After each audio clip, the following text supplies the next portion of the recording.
Práctica 4.1, ejercicio práctico, compuerta NAND, comprobación de la tabla de verdad.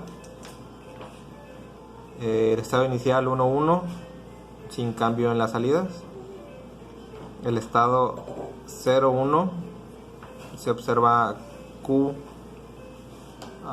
en 1 y su contraparte Q negada en 0. Al regresar al estado inicial 1,1 no hay cambio en la salida.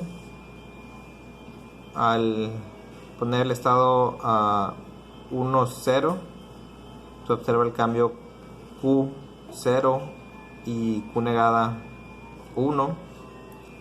Al regresar al estado de reposo 1,1 no hay cambio en la salida. Al poner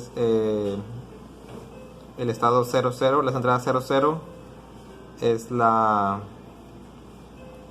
opción inválida, en el que tanto el set como el reset intentan ser 1, lo que debería evitarse.